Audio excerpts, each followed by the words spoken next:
வணக்கம். ஜூன் மாதம் 24ஆம் தேதி பராபவ வருஷம் ஆனி மாதம் 10ஆம் தேதி. இன்று மாலை 5:50 வரை சித்திரை நட்சத்திரம். இன்னைக்கு நட்சத்திரம் சித்திரை. சாயந்தரம் 5:50 சித்திரை முடிந்து அதன் பிறகு சுவாதி ஆரம்பம். இன்னைக்கு சாயந்தரம் தான் சுவாதி ஆரம்பிக்குது. திதி வளர்ப்பிறை தசமி, யோகம் சித்த யோகம். மீன ராசிக்கு சந்திராஷ்டமம். இன்னைக்கும் நாளைக்கும் மீன ராசிக்கு சந்திராஷ்டமம். தசமி திதி, சித்த யோகம், முகூர்த்த நாள். முகூர்த்த நேரம் காலை 9 மணி முதல் 9:30 வரை. 9 to 9:30 முகூர்த்தம். 9 to 9:30, 9லேருந்து 9:30, ½ அன் அவர் தான் முகூர்த்த நேரம். ராகு காலம் பகல் 12 மணி முதல் 1:30 வரை. யமகண்டம் காலை 7:30 மணி முதல் 9 மணி வரை. குளிகை நேரம் 10:30 மணி முதல் 12 மணி வரை. நல்ல நேரம் என்கின்ற சுபகோரைகள் 6 மணி முதல் 7 மணி வரை, 9 மணி முதல் 10 மணி வரை, மாலை 4 மணி முதல் 5 மணி வரை, இரவு 7 மணி முதல் 9 மணி வரை. இன்றைய கிரக நிலவரம்: ரிஷபத்தில் செவ்வாய், மிதுனத்தில் சூரியன் புதன், கடகத்தில் குரு, சிம்மத்தில் சுக்கிரன் கேது, துலாமில் சந்திரன், கும்பத்தில் ராகு, மீனத்தில் சனி. இனி தெரிஞ்சுக்கலாம் வாங்க.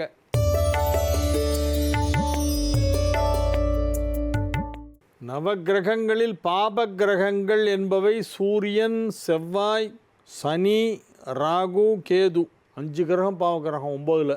மீதமுள்ள கிரகங்களுக்கு தசை நடைபெற்றால் நன்மை செய்யும். மீதமுள்ள கிரகங்களின் தசை வராவிட்டால் என்ன செய்வது? ஏதாவது ஒன்றாவது வரும்.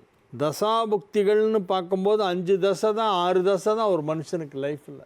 9 கிரகத்துடைய தசையும் யாரும் பார்க்க முடியாது. மொத்தம் 120 வருஷம் ஆகுமா ஃபுல் தசை நடக்கணும்னா. 9 கிரகத்துடைய தசையும் ஒரு மனுஷனுக்கு நடக்கணும்னா 120 வருடம் ஆகும். யாரும் 120 வருடம் வரைக்கும் உக்காண்டிருக்க போகிறதில்ல. 75 வயசுக்கு மேலே பெரிய யோக தசை ஒன்றும் ஆக போகிறதும் இல்லை. திருக்குறுங்குடி தலத்தின் சிறப்பென்ன? நிறைய சிறப்பு இருக்குது. 5 நம்பி ரொம்ப விசேஷமான வைணவ தலம். அங்கே என்ன ஒரு சிறப்புனா, பக்கத்தில் சிவன் சன்னதியும் இருக்குது. மூலவருக்கு அருகிலேயே சிவலிங்கம் சன்னதி இருக்கிறது. பெருமாளுக்கு பக்கத்தில் சிவலிங்கம் இருக்கிற ஒரே கோவில் அதுதான். பக்கத்தில் நின்ற பரமனுக்கு குறையேதும் உண்டோ அப்படின்னு ஜீயர் கேட்பார். உள்ளே இருந்து பட்டாச்சாரியர்லாம் குறையொன்றுமில்லை அப்படிம்பாங்க. உடனே சுவாமி எச்சரிக்கை அப்படிம்பார். அதுக்கப்புறமா தான் பெருமாளுக்கு ஆராதனம். என்ன பொருள்படாது நடைபெறுகிறது என்றால், பக்கத்தில் நின்ற பரமனுக்கு குறையேதும் உண்டோ. அதாவது சிவன்கிற வார்த்தையை சொல்ல மாட்டார் அவர். அதை பக்கத்தில் நின்ற பரமன் அப்படின்னு சிவபெருமானை சொல்லுவார் ஜீயர் சுவாமிகள்.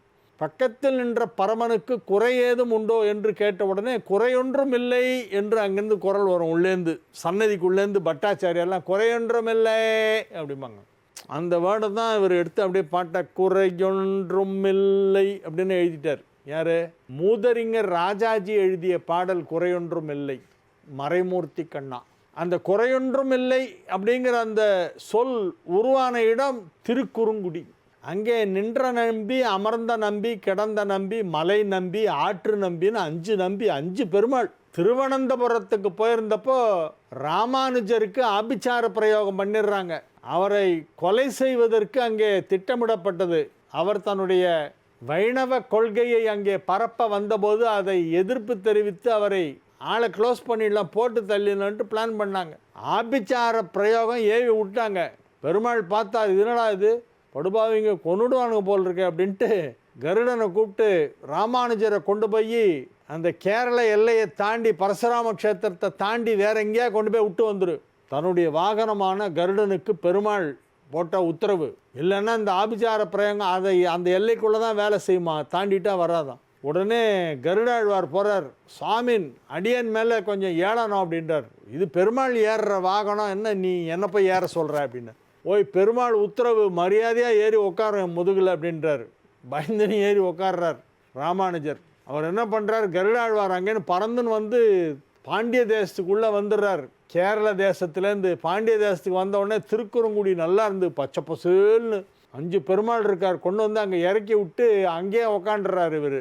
கருடாழ்வாருக்கு திரும்பி போகிறதுக்கு மனசோ இல்லையா, அவ்வளோ அழகாக இருக்கான் அந்த தலம். திருக்குறுங்குடியை பற்றி இப்படி ஒரு செய்தியும் உண்டு, செவி வழி செய்தி. நம்பி என்ற பெயருடன் அங்கே பெருமாள் அருள்பாலித்து கொண்டிருக்கிறார். திருநெல்வேலி பக்கம் போனீங்கன்னா திருக்குறுங்குடி போய் பெருமாளை கண்டிப்பாக சேவிச்சுட்டு வாங்க.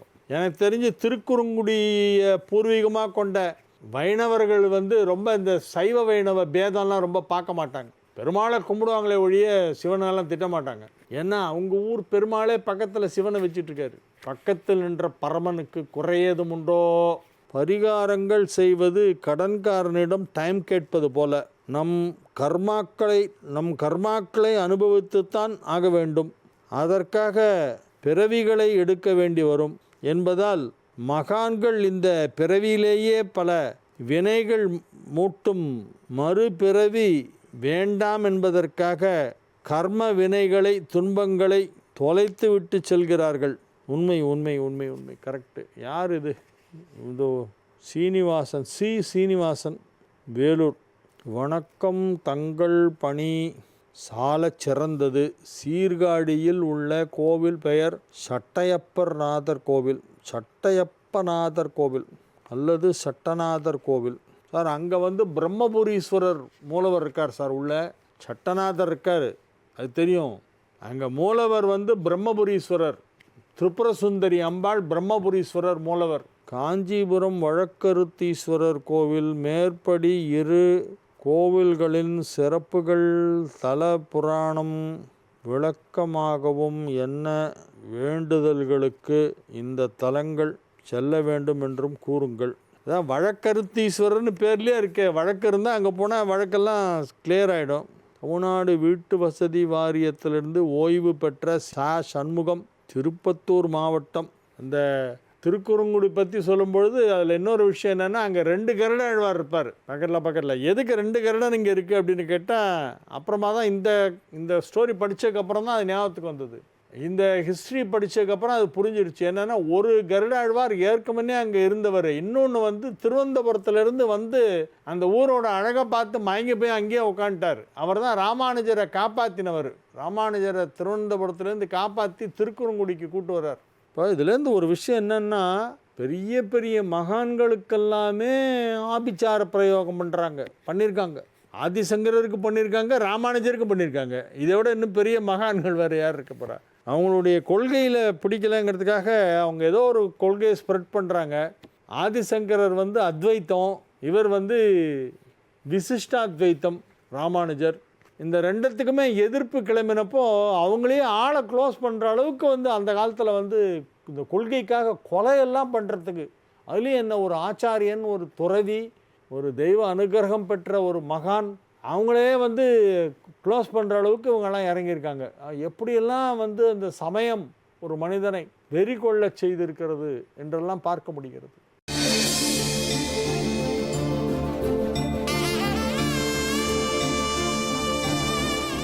மேஷ ராசிக்கு இன்றைய நாள் மிக மிக சிறப்பான நல்ல நாள். இன்றைக்கி முகூர்த்த நாள், நாளைக்கு முகூர்த்த நாள், 2 நாள் அடுத்தடுத்து முகூர்த்தம் வருது.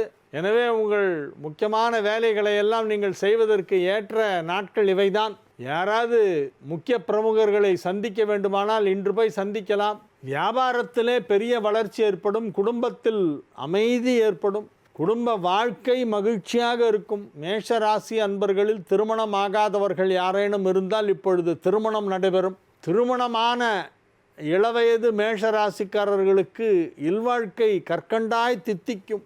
மகிழ்ச்சியான நல்ல நிகழ்ச்சிகளிலே கலந்து கொள்வீர்கள். மாலை நேரத்தில் விருந்து உபசாரங்களில் பங்கேற்கக்கூடிய வாய்ப்பு கிடைக்கும். அங்கு மனதிற்கு பிடித்தவர்களை சந்தித்து அவர்களோடு மனம் விட்டு பேசுவீர்கள். எனவே இது ஒரு நல்ல நாள். ரிஷப ராசிக்கு இன்றைய நாள் மிகச் சிறப்பான நாள், மகிழ்ச்சியான நாள், வெற்றிகரமான நாள். ரிஷப ராசி அன்பர்கள் இன்று மிகுந்த உற்சாகத்துடன் காணப்படுவார்கள். கலகலகலவென சிரித்து மகிழ்ந்து வெடித்து சிரிப்பு சத்தம் வெடி போல கேட்கும். கடகடகலகலன்னு சிரிப்பாங்க. சிரிப்பு என்பது ஒரு பெரிய டானிக்.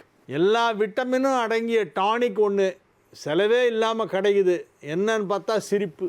சிரிப்பு மனிதனுடைய ஆரோக்கியத்துக்கு ரொம்ப முக்கியம்.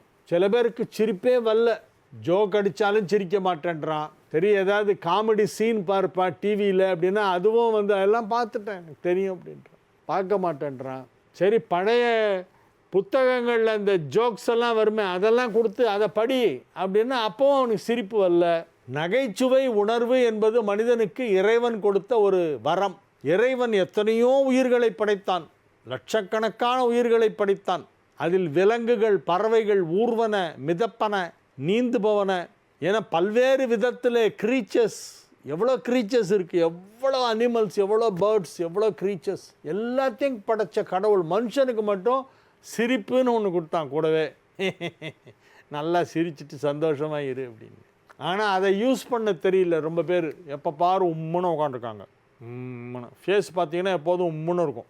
வாழ்க்கையை ஜாலியாக என்ஜாய் பண்ணோன்னா நிறைய சிரிக்கணும், கலகலன்னு சிரிச்சுக்கிட்டே இருக்கணும். அந்த சிரிப்பு தான் மனிதனுக்கு பெரிய பலம். சிரிக்க சிரிக்க சிரிக்க உடம்பு நல்லா ஆகும், ஆரோக்கியமாகும். வாய் விட்டு சிரித்தால் நோய் விட்டு போகும். நோயே வராதான், சிரிச்சிட்டு இருக்கிறவனுக்கு நோய் வராது. எனவே இன்று நல்ல நாள், சிரித்து கொண்டே இருப்பீர்கள், மகிழ்ச்சியாக இருப்பீர்கள், ஆனந்தமாக இருக்கக்கூடிய நல்ல நாளாக இந்த நாள் விளங்கும். ரிஷப ராசி அன்பர்கள் இன்று மிகுந்த மகிழ்ச்சியுடன் இருப்பார்கள். ரிஷப ராசி அன்பர்கள் இன்று மிகுந்த மகிழ்ச்சியுடன் இருப்பார்கள்.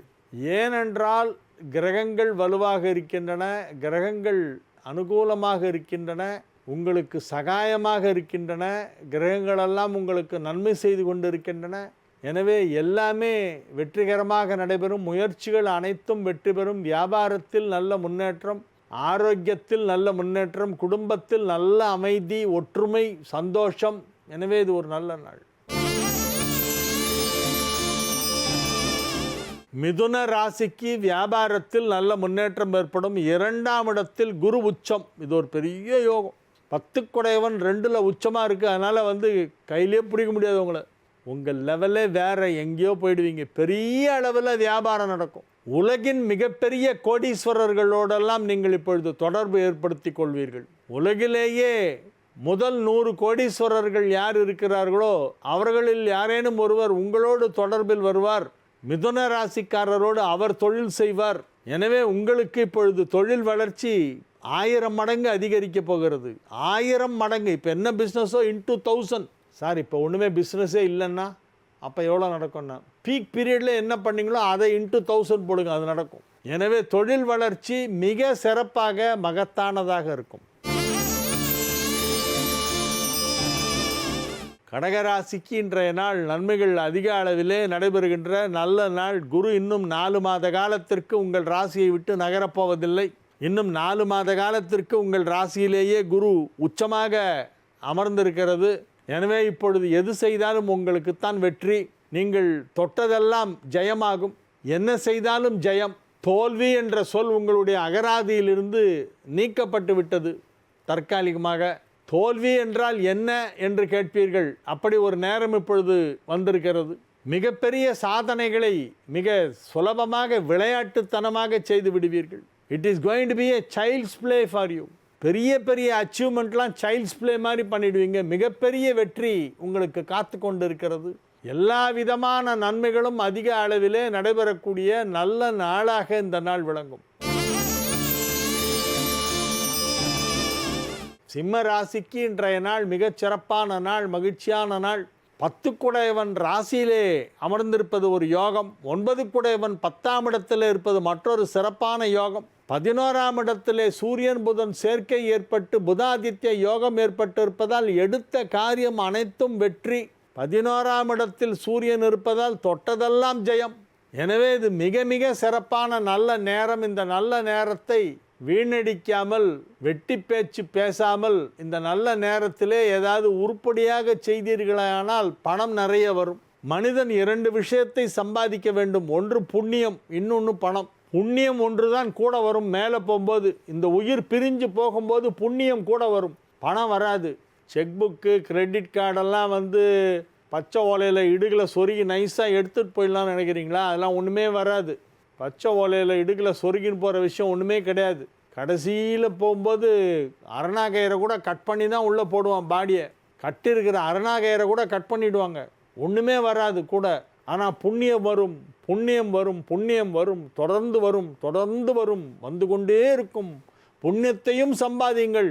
காசு வேணும், இந்த உலகத்தில் வாழறதுக்கு பணம் வேணும். பணத்தையும் சம்பாதிங்க, புண்ணியத்தையும் சம்பாதிங்க. இது 2 தான் சம்பாதிக்கணும், பாக்கி எதையும் சம்பாதிக்கக்கூடாது. விரோதம் வேண்டாம், எல்லோரோடும் நட்பாக போவோம். பகைமை வேண்டாம். சம்பாதிக்க வேண்டியது ரெண்டே ரெண்டு தான். ஒன்று காசு, இன்னொன்று புண்ணியம். இப்பொழுது ரெண்டுமே கிடைக்கும். அது நான் சொல்லலை, கிரகங்கள் சொல்கின்றன. 12ஆம் இடமான விரயஸ்தானத்திலே குரு உச்சம் பெற்றிருக்கிறது. ராசி அதிபதி 11ஆம் இடத்திலே புதனோடு இணைந்திருக்கிறது. எனவே பணமும் கிடைக்கும், புண்ணியமும் கிடைக்கும். கன்னிராசிக்கு இன்றைய நாள் நல்ல நாள். கன்னிராசி அன்பர்கள் இன்று மிகுந்த மகிழ்ச்சியுடன் இருப்பார்கள். கலகலவென சிரித்து கொண்டிருப்பார்கள். வியாபாரத்திலே நல்ல வளர்ச்சி ஏற்படும். வியாபாரத்தை வெகு சிறப்பாக முன்னேற்றமடைய செய்யக்கூடிய நல்ல நேரம் வந்துவிட்டது. தொழிலில் முன்னேற்றம், தொழிலால் முன்னேற்றம், தொழிலுக்கு முன்னேற்றம் என எல்லா விதத்திலும் முன்னேற்றங்கள் ஏற்படக்கூடிய நல்ல நாளாக இந்த நாள் விளங்கி கொண்டிருக்கிறது. மகிழ்ச்சியான நாள். உற்சாகமாக இருப்பீர்கள், ஆரோக்கியமாக இருப்பீர்கள். எடுத்த காரியம் அனைத்தும் வெற்றி பெறும். துலா ராசிக்கு இது மிகச்சிறப்பான நாள். ஆரோக்கியத்தில் சின்ன சின்ன பிரச்சனைகள் வரதான் செய்யும். ஆனால் பயப்பட வேண்டாம். ஆறுக்குடையவன் வலுப்பெற்றிருப்பதால் அவ்வப்போது சிறு சிறு உபாதைகள் உடலிலே ஏற்படலாம்.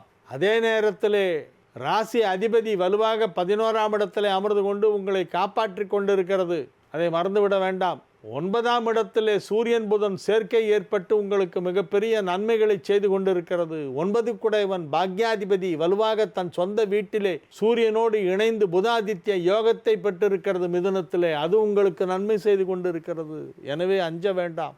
நன்மைகள் அதிக அளவிலே நடைபெறக்கூடிய நல்ல நாளாக துலா ராசிக்கு இன்றைய நாள் விளங்குகிறது. வியாபாரத்தில் நல்ல முன்னேற்றம் ஏற்படும். பொருளாதார ரீதியான வளர்ச்சி சற்று அதிகரிக்கும். 2 குடையவன் 2ஆம் இடத்தை பார்த்து கொண்டிருப்பதால் பொருளாதாரத்தில் நல்ல முன்னேற்றம் ஏற்படும். 2 குடையவன் மட்டும் பார்க்கவில்லை, குருவும் பார்க்கிறது.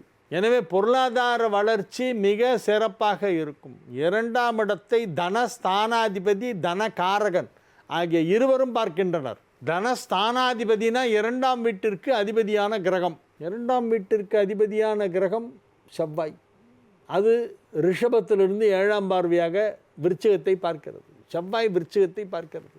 2 குடையவனின் பார்வை 2க்கு கிடைத்து விட்டது. அதன் பிறகு குரு 5ஆம் பார்வையாக விருச்சிகத்தை பார்க்கிறது கடகத்திலிருந்து. எனவே தனஸ்தானாதிபதி தனகாரகன் ஆகிய இரு கிரகங்களும் தனஸ்தானம் ஆகிய 2ஆம் இடத்தை பார்ப்பதால் துலா ராசிக்கு பொருளாதார வளர்ச்சி மிகச் சிறப்பாக இருக்கும்.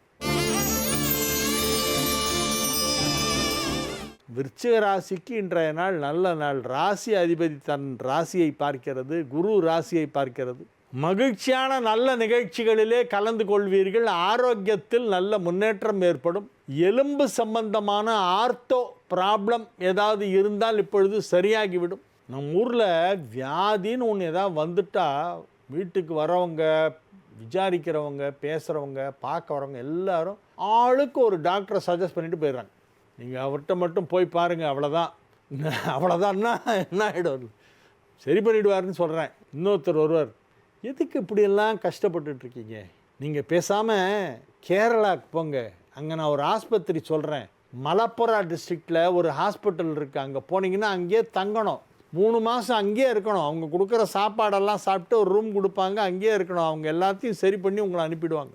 அடுத்து ஒருத்தர் வருவார், ஏன் சார் இதை இங்கே நம்ம ராயபுரத்தில் ஒரு டாக்டர் ஒருத்தருக்காருங்க, அவர் மாத்திரை கொடுத்தாருன்னா எல்லா வியாதியும் சரியாக போயிடுதுங்க, ரொம்ப வருஷமாக பார்த்துட்ருக்காரு, அவருக்கு நிறைய வயசாகுது, ரொம்பலாம் காசே வாங்க மாட்டார், 3 ரூபா தான் ஒருத்தருக்கு, அவர் பேரே 3 ரூபா டாக்டர்னு பேர், நீங்கள் அவரை போய் பாருங்கள், 3 ரூபா சேஞ்சாக எடுத்துகிட்டு போகணும், நான் அவர் ஒன்று சஜஸ்ட் பண்ணிட்டு போயிடுவார். இந்த மாதிரி ஆளுக்கு ஆள் சஜஷன் கொடுத்து டாக்டரை மாற்றி நம்மளை குழப்பி அது இந்த வியாதியோடய அவஸ்தைப்பட்டுடலாம்.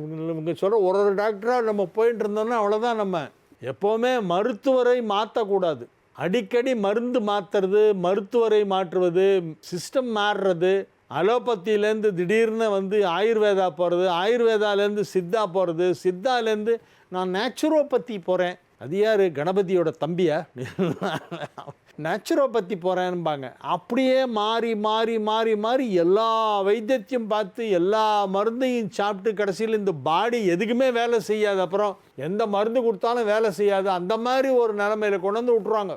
அதனால் அவங்க சொன்னாங்க இவங்க சொன்னாங்கலாம் டாக்டரெல்லாம் மாற்றவே மாற்றாதீங்க. ஒரே டாக்டர் பார்த்தா தான் அவருக்கு உங்களுடைய உடம்பு கண்டிஷன் என்னங்கிறது, ஹிஸ்ட்ரி என்னன்னு தெரியும். இந்த இன்ஜெக்ஷன் போட்டப்போ அவருக்கு இந்த மாதிரி ரியாக்ஷன் ஆச்சு, அப்போ அதுக்கு பதிலாக இதை போடணும் அப்படின்றது அந்த டாக்டருக்கு உங்களை பற்றி தெரிஞ்சிருக்கணும். எனவே don't change your doctor, don't change too many doctors. ஒரு ஸ்பெஷலிஸ்ட் வேணால் போய் ஒப்பீனியன் கேட்டு வரலாமே ஒழிய ஒரிஜினல் டாக்டர், ஃபேமிலி டாக்டர்னு யாரோ ஒருத்தரை வச்சுங்க. ஏன்னா இந்த மருத்துவ பிரச்சனைகளிலே நிறைய பேர் இந்த மாதிரி தப்பு பண்ணிட்டு இருக்காங்க, அடிக்கடி மாற்றுறது. தனுசு ராசிக்கு இன்றைய நாள் நல்ல நாள். மகிழ்ச்சியான நல்ல நிகழ்ச்சிகளிலே கலந்து கொள்வீர்கள். வியாபாரம் மிக சிறப்பாக நடைபெறும். வியாபாரத்தின் மூலமாக வரவேண்டிய பணம் கைக்கு வந்து சேரும். உங்களுடைய ப்ரொஃபஷன், உங்கள் தொழில் எதுவாக இருந்தாலும் அதில் நீங்கள் சாதித்து காட்டுவீர்கள். உங்களுடைய ப்ரொஃபஷனில் நீங்கள் அச்சீவ் பண்ணுவீங்க. உங்களுக்கே அது மனசுக்கு ஆறுதலாக இருக்கும். பரவாயில்ல, இவ்வளோ பெரிய அச்சீவ்மெண்ட் பண்ணிட்டோமே, மிகப்பெரிய சாதனை தான் என்று உங்களை நீங்களே மனதிற்குள் பாராட்டிக் கொள்வீர்கள். உங்கள் சாதனையை பார்த்து நீங்களே ஆச்சரியப்படுவீர்கள் என்று சொல்லலாம். அத்தகைய ஒரு மிகப்பெரிய சாதனை நடக்கப் போகிறது. உங்கள் தொழிலில் பெரிய வெற்றி கிடைக்கப் போகிறது. மகிழ்ச்சியான நல்ல நிகழ்ச்சிகளிலே கலந்து கொள்வீர்கள். இன்று மாலை நேரத்தில் நீங்கள் மிகவும் மகிழ்ச்சியாக சந்தோஷமாக இருக்கப் போகிறீர்கள். இது ஒரு நல்ல நாள். மகர ராசிக்கு இது ஒரு மிக சிறப்பான நன்மைகள் நடைபெறக்கூடிய நல்ல நாள். 7ஆம் இடத்திலே குரு உச்சமடைந்து ராசியை பார்த்து கொண்டிருக்கிறது. ராசிக்கு குரு பார்வை. எனவே நன்மைகள் அதிக அளவிலே நடைபெறுகின்ற நல்ல நாள். வியாபாரம் சிறப்பாக நடைபெறும். வியாபாரத்தின் மூலம் பணம் கொடுக்கல் வாங்கல் சீராக நடைபெறும். அழகான தோட்டங்கள் நிறைந்த ஒரு இடத்திற்கு இன்று செல்வீர்கள். there will be a beautiful garden. அதில் போய் காற்று வாங்கிட்டு வருவீங்க. பார்க்கு, கார்டன், பீச், மலைப்பிரதேசம், புல்வெளி நிறைந்த இடம், பச்சை பசேல் என்ற புல்வெளி நிறைந்த இடம் போன்றவற்றிற்கு சென்று வருவீர்கள். அது உங்களுக்கு மனதிற்கு ஒரு ரம்யமான ஆறுதலை கொடுக்கும், மகிழ்ச்சியை கொடுக்கும். மன நிறைவு ஏற்படுகின்ற நல்ல நாளாக இந்த நாள் விளங்குகிறது. கும்பராசிக்கு இன்றைய நாள் மிக மிக மிக சிறப்பான நாள். 5ஆம் இடத்திலே சூரியன் புதன் சேர்க்கை ஏற்பட்டிருக்கிறது. 7 குடைவனும் 5 குடைவனும் 5ஆம் இடத்திலே ஒன்றாக இணைந்திருக்கின்றன. பெரிய யோகம். இனிமேலும் தாமதம் ஏற்படாது. இன்னைக்கு முகூர்த்த நாள், நாளைக்கு முகூர்த்த நாள், 2 நாள் சேர்ந்தாப்புல முகூர்த்த நாள் வருதுங்கிறது ரொம்ப அபூர்வமான விஷயம். இன்னைக்கு புதன்கிழமை, நாளைக்கு வியாழக்கிழமை, 2 நாளும் முகூர்த்த நாள். மீனராசிக்கு நல்ல நேரம். மீனராசி அன்பர்களெல்லாம் இப்பொழுது மகிழ்ச்சியாக இருப்பார்கள். ராசி அதிபதி உச்சம், 5ல் குரு உச்சம். 5ல் குரு கெஞ்சினாலும் கிடைக்காதும்பாங்க, அது கிடைச்சிருக்கு உங்களுக்கு. பொன் கிடைத்தாலும் புதன் கிடைக்காது. 5ல் குரு கெஞ்சினாலும் கிடைக்காது. இன்னைக்கு பாருங்க, புதன்கிழமை 5ல் குரு எல்லாம் ஒன்றா சேர்ந்துருக்கு. எனவே நன்மைகள் அதிக அளவிலே நடைபெறுகின்ற நல்ல நேரம் உங்களுக்கு. ராசிக்கு இப்பொழுது வலுவான நிலையிலே சில கிரகங்களெல்லாம் உச்சமடைந்திருக்கின்றன. ஆனால் இன்று பேசாமல் இருந்தால் எல்லா வேலையும் நடந்துடும். நீங்கள் ரொம்ப பேசக்கூடாது. இன்றைக்கி சந்திராஷ்டமம், 5ல் குரு உச்சம் அப்படின்னீங்களே, அப்படின்னா 5ல் குரு உச்சம்தான், இப்போவும் இல்லைன்னு சொல்லலை. ஆனால் பேச்சை கம்மி பண்ணிக்கிங்க. 5ல் குரு உச்சமாக இருக்கிறதுனால நீங்கள் போய் நின்னாலே வேலை நடந்துடும். Why should you speak? நீங்கள் பேச வேண்டிய அவசியமே இல்லை. போய் நின்று அப்படி சும்மா இது பண்ணுங்கப்பா, அப்படி பண்ணுங்கன்னு சொல்லிட்டு வந்துட்டீங்கன்னா போதும். இன்று சந்திராஷ்டமம், ஆனால் உங்களுக்கு நன்மை நடைபெறும். வெகு சிறப்பான நன்மைகள் நடைபெறக்கூடிய நல்ல நாளாக இந்த நாள் விளங்குகிறது. இறை வழிபாட்டில் கவனம் செலுத்துங்கள். விநாயகப் பெருமானை வழிபாடு செய்யுங்கள். நாளைய விசேஷங்கள். நாளைக்கு சுப முகூர்த்த நாள். ஏர்லி மார்னிங் முகூர்த்தம். நாளைக்கு 5:15 6 பிரம்ம முகூர்த்தம். இன்னைக்கு முகூர்த்தம் 9லேருந்து 9:30. நாளைக்கு முகூர்த்தம் 5:15 6. வாழிய செந்தமிழ், வாழ்க நற்றமிழர், வாழிய பாரத மணித்திருநாடு. வந்தே மாதரம், வந்தே மாதரம், வந்தே மாதரம். மீண்டும் நாளை நிகழ்ச்சியிலே உங்களை சந்திக்கும் வரை உங்களிடமிருந்து விடைபெற்றுக் கொள்வது உங்கள் வழிகாட்டி ஜோதிடர் கலைமாமணி ஹரிகேச நல்லூர் வெங்கட்ராமன். வணக்கம்.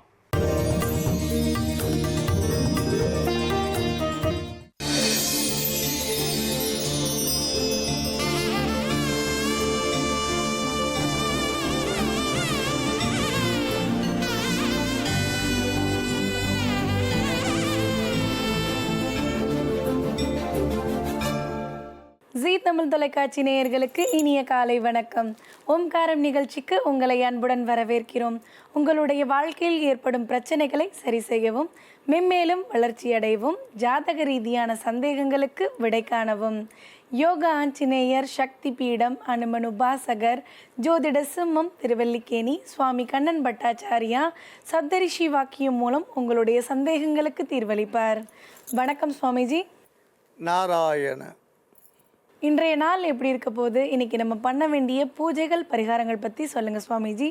ஸ்ரௌதத் வார்த்தாதிகம் கர்மநிகிலம் ஏனசோ த்ரீதம் தஸ்மை சமஸ்த வேதார்த்த விதே விகணசே நமக.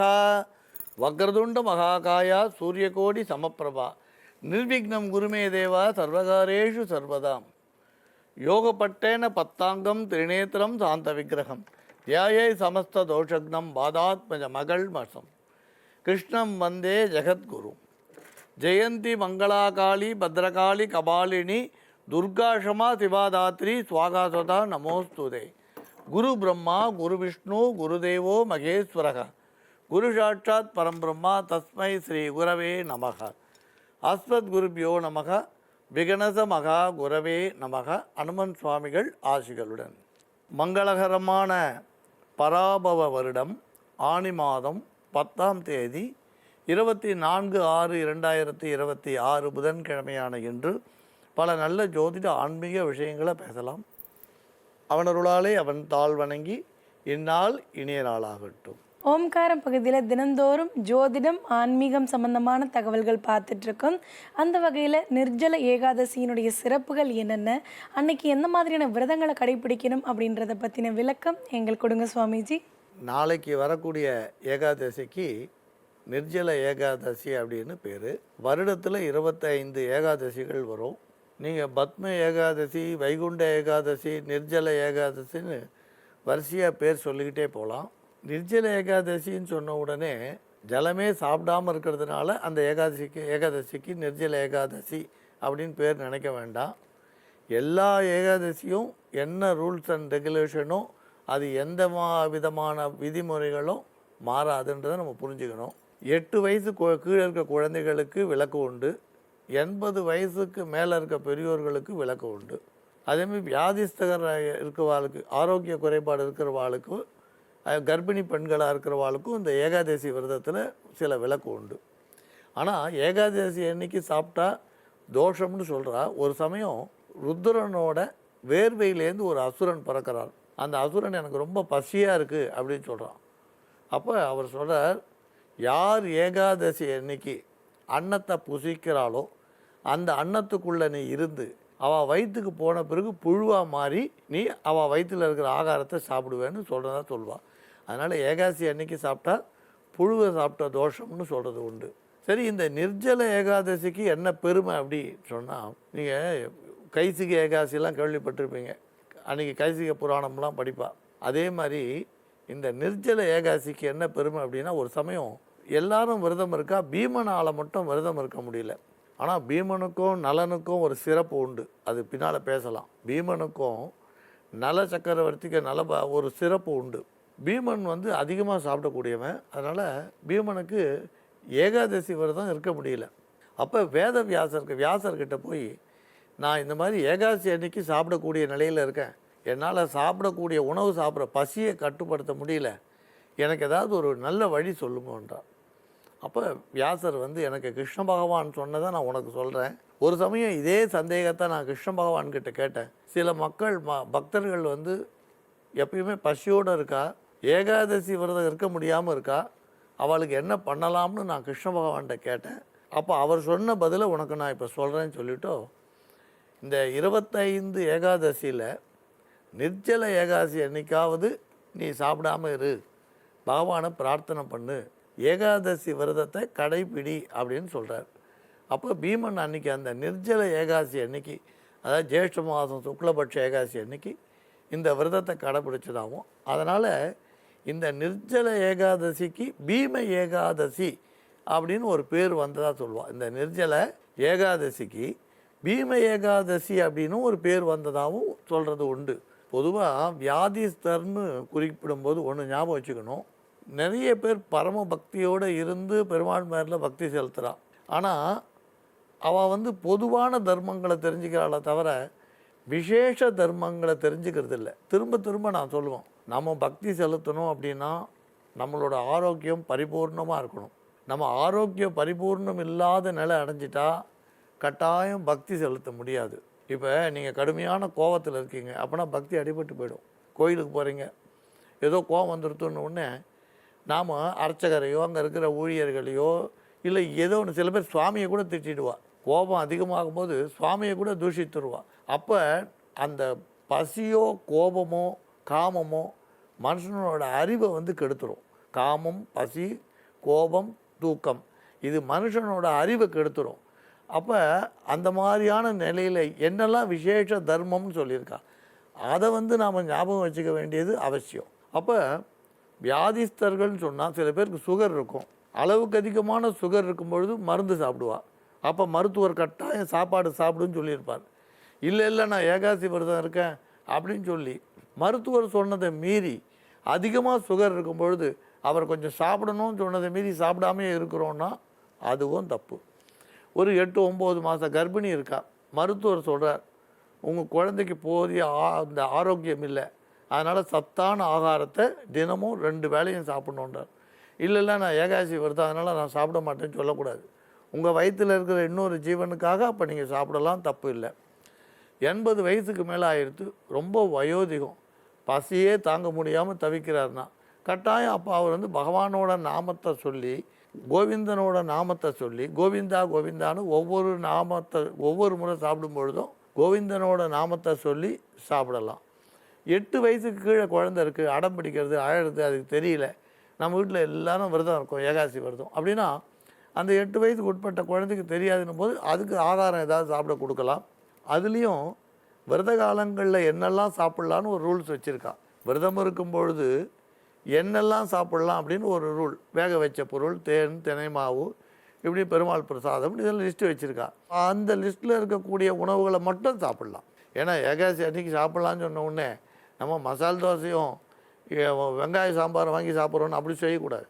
அந்த விரத காலங்களில் இளநீர்னு சொல்லலாம். கட்டாயம் மறுபடியும் சொல்கிறோம், விரத காலங்களில் நீங்கள் இளநீர் சாப்பிடுங்க, ஆனால் தப்பி தவறியோட காபி டீ சாப்பிட்றத தவிர்த்துருங்க. இப்போ கர்ப்பிணி பெண்ணாக இருக்கான்னா காபி டீ ஏன் சாப்பிட்ணும்? அந்த விரத காலங்களில் தள்ளிடலாம், இளநீர் சாப்பிட்லாம், பால் சாப்பிட்லாம், சுவாமி பிரசாதங்கள் சாப்பிட்லாம். அதனால் எந்த உணவெல்லாம் விளக்கப்பட்டதோ விளக்கப்பட்ட உணவை விரத காலங்களில் கட்டாயம் சாப்பிடவே கூடாது. அதே நேரத்தில் எதெல்லாம் சாப்பிட்லாம் விரத காலங்களில் சொல்லியிருக்கோ அது சாப்பிட்லாம். அது யாருக்கு சொல்லியிருக்கு? வியாதிஸ்தர்கள், கர்ப்பிணி பெண்கள், சிறு குழந்தைகள், 80 வயதுக்கு மேற்பட்டவர்கள்னு இது. அதே மாதிரி சில பேருக்கு, சில குழந்தைகளுக்கு மனநிலை குறைபாடு இருக்கும், அந்த குழந்தைகளுக்கு வந்து அடம் பிடிக்கும், அந்த மாதிரி குழந்தைகளுக்கும் அந்த ஆகாரத்தை கொடுக்கலாம். நீ விரதம் இன்றைக்கி சாப்பிடாதேன்னு சொல்லக்கூடாது. அதனால் சில பெரியோர்கள் விசேஷ தர்மங்களை கொடுக்குறா, நம்ம அதை கட்டாயம் கடைப்பிடிக்கணும். ஏன்னா சரீரம் நன்னா இருந்தால் தான் நம்ம தர்மங்களை செய்ய முடியும். சரீரம் கெட்டுடுத்துனா நம்ம எந்த தர்மத்தையும் நம்மளால் செய்யவே முடியாது. சரீரம் கெட்டால் தர்மம் அடிபட்டு போயிடும். அதனால் சரீரத்தை ரட்சிக்கிறதுக்கு என்ன உண்டோ அது செய்யணும். அதனால் இந்த நிர்ஜல ஏகாதசி அன்னைக்கு பீமன் விரதம் இருந்ததுனால பீம ஏகாதசின்னு ஒரு சிறப்பு உண்டு. அதனால் நிர்ஜல ஏகாதசி அன்றைக்கி தண்ணி குடிக்காமல் இருக்கணும், மற்ற ஏகாதசி அன்றைக்கி தண்ணி குடிக்கலாம் அப்படி அர்த்தம் இல்லை. சாப்பிடக்கூடாதுன்னா சாப்பிடக்கூடாது. அம்பரீஷ மகாராஜா சரித்திரம்லாம் எல்லாருக்கும் தெரியும். அதனால் இன்னும் இந்த இடத்துல நான் விரிவாக அதை பற்றி பேசலை. அதனால் நாளைக்கு நிர்ஜல ஏகாதசி யாராலெல்லாம் நம்ம கடைப்பிடிக்க முடியுமோ அதை கடைப்பிடிங்க. இப்போ ஒருத்தர் காலத்தால் 6 மணிலேருந்து ராத்திரி 8 மணி வரைக்கும் ஆட்டோ ஓட்டுறாரு வச்சுக்கோங்க. நான் வந்து ஏகாதசி விரதம் இருக்கேன்னு சொல்லி அவர் சாப்பிடாமே ஆட்டோ ஓட்டினா அவர் குடும்பத்தை காப்பாற்ற முடியுமா? அப்போ அப்படி ஒரு வேளை அந்த மாதிரி ஆட்டோ ஓட்டுறார், கடுமையான உடல் உழைப்பால் வேலை செய்கிறாரு வச்சுக்கோங்க, அவளுக்கு என்னெல்லாம் உணவு சாப்பிடலாம்னு சொல்லியிருக்கோ, தேன், தினை மாவு, சுவாமி பிரசாதம், வேக வச்ச பொருள், இதெல்லாம் சொல்கிறாலே அந்த இதுக்குள்ளே வரக்கூடிய உணவுகளை சாப்பிடலாம்னு சொல்ல வருவோம். இன்னும் உங்களை அபூர்வ விஷயம் பின்னால் பேசலாம். இப்போ ஜோதிட ஆன்மீக கேள்விக்கு போகலாம். அவனருளாலே அவன் தாழ் வணங்கி இந்நாள் இனிய நாள் ஆகட்டும். நிர்ஜல ஏகாதசி தினத்தன்னைக்கு என்ன மாதிரியான விரதங்கள் கடைபிடிக்கிறது சிறப்பானதாக இருக்கும் அப்படின்றத பற்றின தெளிவான விளக்கம் கொடுத்ததுக்கு நன்றி சுவாமிஜி. நேரழைப்பில் காத்துட்டு இருக்கிறாங்க. வணக்கம். ஹலோ, வணக்கம் மேம். வணக்கம்மா, எங்கேருந்து பேசுகிறீங்க? உங்கள் பேர் என்னம்மா? நான் சிந்து மேம், விருகம்பாக்கம்லேருந்து பேசுகிறோம் மேம். என்ன சந்தேகம் சுவாமிஜி கிட்ட கேட்கணுமா உங்களுக்கு? சிஸ்டருக்கு வந்து 32 இயர்ஸ் ஆயிடுச்சு மேம், இன்னும் மேரேஜ் செட் ஆகலை மேம், அதனால சார் கிட்ட கேட்கணும். சரிங்க மேம். வேலைக்கு போயிட்டு இருக்காங்களாம்மா அவங்க? ஆமாங்க மேம். ஆமாம். சரிங்கம்மா. எந்த ஊரில் இருக்கிறாங்கம்மா அவங்க? அவங்க பெங்களூர்ல வேலை பண்றாங்க மேம். சரிங்கம்மா. அவங்களுடைய பிறந்த தேதி, ராசி, நட்சத்திரம் சொல்லுங்கம்மா. அவங்க நவம்பர் 10, 1993 மேம். ம். கன்னி ராசி, உத்திரம் நட்சத்திரம். பேருமா? பூவிழி பிந்து. சரிங்கம்மா. கவலைப்படாதீங்கம்மா. அவங்களுக்கு திருமணம் எப்போ நடக்கும், அதுக்கு என்ன பரிகாரம் பண்ணணும் அப்படின்றத சுவாமிஜி உங்களுக்கு சொல்லுவாங்க. சுவாமிஜி. சப்தரிஷி வாக்கியப்படி திருமண தடை விலக என்ன பரிகாரம்னு பார்க்கலாம்.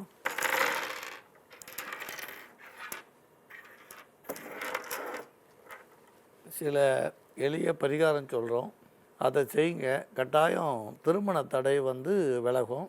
ஒரு முறை ஞாயிற்றுக்கிழமை அன்னைக்கு அவங்க பெங்களூரில் இருக்காண்டிங்க, அங்கேருந்து ஒரு 100 கிலோமீட்டர் தள்ளி சென்னாப்பட்டினத்துக்கு அடுத்து மதுர்னு ஒரு ஊர் இருக்குது. அந்த மதுரில் ஸ்ரீ ராமபிரான் பழைய கோயில் ஒன்று இருக்குது. அங்கே காலம்புரை போய் ஒரு முறை அர்ச்சனை பண்ண சொல்லுங்கள். அதுக்கப்புறம் ராஜராஜேஸ்வரி நகரில் இருக்க ராஜராஜேஸ்வரி கோயிலுக்கு ஒரு 12 பௌர்ணமி தொடர்ந்து போய் தரிசனம் பண்ண சொல்லுங்கள். அவங்களோட பிறந்த நாள் வரும்பொழுது அவங்க சார்பாக நீங்கள் யாராவது பூஜை பண்ணுங்கள். அதாவது அவங்களோட பிறந்த நாள் வரும்பொழுது நீங்கள் கோயிலுக்கு போயும் பூஜை பண்ணலாம், இல்லை வீட்டுக்கே வர சொல்லி பசுவை பூஜை பண்ணுங்கள், பூஜை பண்ணுங்கள். பூஜைன்னா அர்ச்சகருக்கு தெரியும், ஸ்ரீ சுக்தம் சொல்லி அதை பூஜிப்பார். அதுக்கு இப்போ உங்களுக்கு என்ன விதிமுறையை கேளுங்க, அவர் சொல்லுவார் ரூல்ஸ் அண்ட் ரெகுலேஷன்ஸ். அது வஸ்திரம்லாம் அங்கே வச்சு ஒரு வெல்லம், சாதம் கொஞ்சம் இதை வச்சு வெத்தலை, பாக்கு, பழம், தேங்காய், அப்புறம் லக்ஷ்மி அஷ்டோத்திரம் இதெல்லாம் சொல்லி காமதேனு ஸ்லோகம் சொல்லி வலம் வர சொல்லுவாள். இது அவரோட பிறந்தநாள் அன்றைக்கி செய்யுங்க. ஜாதகம் கொடுக்கறது வாங்கிறது திங்கக்கிழமை இல்லை வெள்ளிக்கிழமை வச்சுக்கோங்க. கட்டாயம் இந்த வருஷம் தடை நீங்கி திருமணம் நடக்கும். நம்புங்கள், நல்லதே நடக்கும். திருமண தடை விலக நல்லதொரு பரிகாரம் சொன்னதுக்கு நன்றி சுவாமிஜி. மங்களானி பவந்து.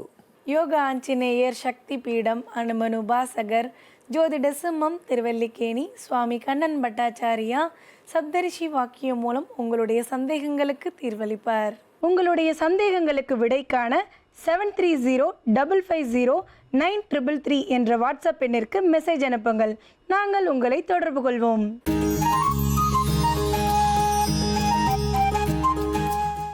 உலகெங்கும் பார்த்து ரசித்து கொண்டிருக்கும் ஜீ தமிழ் தொலைக்காட்சி நேயர்களுக்கு அன்பார்ந்த காலை வணக்கம். நேயர்களே, நம்ம நிறைய விரதம் இருப்போம், பட்டினிலாம் கிடப்போம். ஒரு சில பேர் சரியாக சாப்பிட மாட்டாங்க. உடல் எடை ரொம்ப குண்டாக இருந்ததுன்னா சரியாக சாப்பிட மாட்டாங்க. உடல் எடையை குறைப்பதற்கு நம்ம ஏதாவது உணவுகள் சாப்பிடணும், கொஞ்சமாக சாப்பிடணும், நிறைய வேலை செய்யணும். காய்கறிகள், பழங்கள்லாம் நிறைய சாப்பிடணும், கீரைலாம் நிறைய சாப்பிடணும். அசைவ உணவுகளை குறைக்கணும். வயிறு எந்த அளவுக்கு உஷ்ணம் அதிகமாகுதோ அதற்கு தகுந்த மாதிரி நோய்கள்லாம் நிறையா வரும். அதனால தான் நம்ம முன்னோர்கள்லாம் காலையில் இந்த பழைய சாதம் சாப்பிடுவாங்க. பழைய சாதம் நல்லா சில்லுன்னு இருக்கும், நல்லா ஐஸ் போல் சில்லுன்னு இருக்கும். அந்த பழைய சாதம் சாப்பிடும்போது அதில் இருக்கக்கூடிய நார்ச்சத்துக்கள்லாம் உடல் இயக்கத்துக்கு சமன் செய்து நம்ம சாப்பிடக்கூடிய உணவு நல்லா செரிமானமாகும். அதில் இருக்கக்கூடிய சத்துக்கள்லாம் உடலில் போய் சேரும். வயிறு ஒரு குறிப்பிட்ட அளவு குளிர்ச்சியாக இருக்கணும். அளவுக்கு அதிகமாக உஷ்ணம் பண்ணாலே பாதிப்பு தான். இன்றைக்கு நெல்லிக்காயை வைத்து ஒரு கஞ்சி ஒன்று தயார் செய்ய போகிறோம். அந்த கஞ்சி தயார் செய்யும் விதத்தை இப்பொழுது பார்க்கலாம். நேயர்களே, நோய் எதிர்ப்பு சக்தியை அதிகரிக்கக்கூடிய நெல்லிக்காய் கஞ்சி எப்படி செய்யறதுன்னு இப்போ பார்க்கலாம். இதற்கு தேவையான பொருட்கள்: நெல்லிக்காய், நொய்யரிசி, சீரகம், கடுகு, பூண்டு, வெங்காயம், கருவேப்பிலை, இந்துப்பு, நல்லெண்ணெய். இப்போ இந்த பொருட்களை பயன்படுத்தி எப்படி ஒரு கஞ்சி தயார் பண்ணுறதுன்னு பார்க்கலாம். ஒரு பாத்திரத்தில் தேவையான அளவு தண்ணீர் ஊற்றிக்கலாம். தண்ணி லேசாக சூடானதும் 2 சிட்டிகை அளவு சீரகம் போட்டுக்கலாம். இது கூட தோல் உரித்த பூண்டு பற்கள் ஒரு 5-6 பூண்டு பற்கள் போட்டுக்கலாம். அடுத்ததான் நெல்லிக்காயை நல்லா துருவி எடுத்துக்கலாம். பெரிய நெல்லிக்காய் ஒரு 2 நெல்லிக்காயை நல்லா துருவி அந்த துருவலை போட்டுக்கலாம். இது கூட கஞ்சிக்கு தேவையான அளவு இந்துப்பு சேர்த்துக்கலாம். இது எல்லாத்தையும் நல்லா கலந்து விட்டுக்கலாம். இப்போ தண்ணி நல்லா சலசலன்னு கொதித்த பிறகு நொய்யரிசி தேவையான அளவு போட்டுக்கலாம். நொய்யரிசி போட்டு நல்லா வேக வச்சுக்கலாம். இது ஒரு 10 நிமிஷத்தில் நல்லா வெந்துடும். அரிசி நல்லா சின்னதாக இருந்ததுன்னா சீக்கிரமாக வெந்துடும். சீரகம், பூண்டு, நெல்லிக்காய் துருவல், இந்துப்பு இதெல்லாம் போட்டுட்டு அதுக்கப்புறம் தண்ணி நல்லா கொதி வந்த பிறகு நம்ம நொய்யரிசி போட்டு வேக வச்சுக்கலாம். இப்போ இந்த அரிசி நல்லா வேகணும். ஒரு 5 நிமிஷம் ஒரு தட்டு போட்டு மூடி நல்லா வேக வச்சுக்கலாம். இப்போ இந்த கஞ்சி நல்லா பதத்துக்கு வெந்து வந்துருச்சு. இதை வேறு ஒரு பவுலில் மாற்றி எடுத்து வச்சுக்கலாம். இந்த கஞ்சிக்கு தேவையானது தாளிக்கலாம். அது எப்படி தாளிக்கிறதுன்னு பார்க்கலாம். அடுத்ததான் ஒரு வானலை சூடு பண்ணிக்கலாம். வானல் சூடானதும் ஒரே ஒரு ஸ்பூன் நல்லெண்ணெய் விட்டுக்கலாம்.